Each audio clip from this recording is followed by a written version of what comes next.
Hindi na nagpaligoy-ligoy pa si PBBM. Pinaringgan ng Pangulo ang Beijing sa ASEAN-China Summit sa Malaysia, kaugnay sa panggigipit nito sa ating soberanya. Ang detalye sa agenda report ni Elijah Bonzo.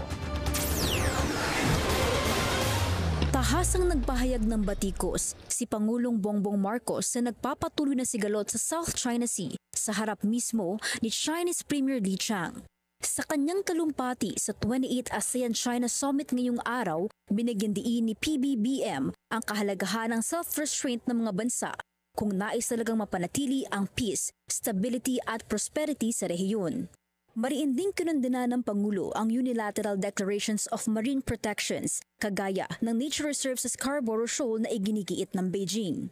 Ani Marcos, walang legal na basihan ang mga hakbanging ito at nilalabag ang international law kagaya ng 1982 United Nations Convention on the Law of the Sea o UNCLOS, pati na rin ang 2016 Arbitral Award. Paglalahad ng Pangulo sa harap ng ASEAN at China ang patuloy na agresyon na nararanasan ng mga Pilipinong mangingisda at Philippine Coast Guard sa naturang teritoryo ay malinaw na paglabag sa jurisdiksyon at karapatang pansoberanya ng Pilipinas. Nasa Malaysia ang ASEAN chairmanship ngayong taon at panawagan ng Prime Minister ng bansa.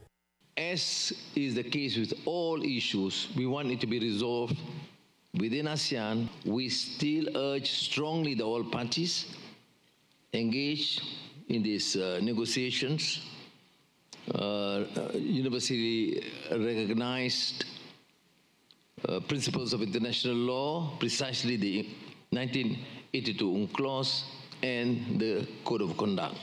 Sa nagdaang 46 ASEAN Summit noong nakaraang Mayo, nagpahayag na ang Pilipinas na nais nitong makumpleto ang Code of Conduct for the South China Sea sa susunod na taon kung kailan nasa Pilipinas na ang chairmanship ng ASEAN.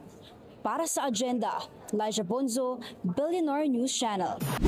Manatiling nakatutok sa Billionaire News Channel. Sumubaybay sa aming social media accounts at mag-subscribe sa aming YouTube channel para sa mga bago at eksklusibong balita.